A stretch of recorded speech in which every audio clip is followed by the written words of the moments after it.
हिंगोली शहराचा पाणीपुरवठा 10 ते 12 दिवसांपासून खंडित.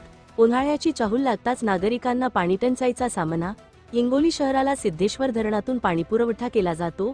सिद्धेश्वर धरण येथून पाणी डिग्रस कराळे येथील जलशुद्धीकरण केंद्रात पाणी शुद्ध करून ते जलकुंभांमध्ये साठवले जाते.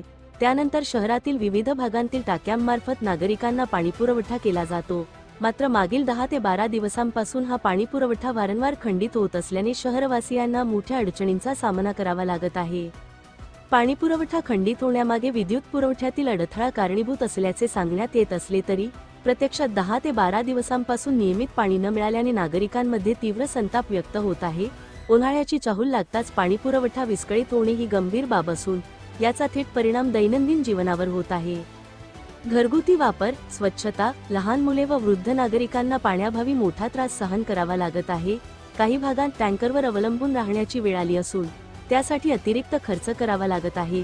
या संपूर्ण प्रकाराकडे नगरपरिषदेचे मुख्य अधिकारी व संबंधित वरिष्ठ अधिकाऱ्यांनी तात्काळ लक्ष द्यावे आणि शहराचा पाणीपुरवठा सुरळीत व सुरक्षित करावा, अशी जोरदार मागणी नागरिकांतून होत आहे. उन्हाळ्यात पाणीटंचाई टाळण्यासाठी कायमस्वरूपी उपाययोजना करण्याचीही गरज व्यक्त केली जात आहे.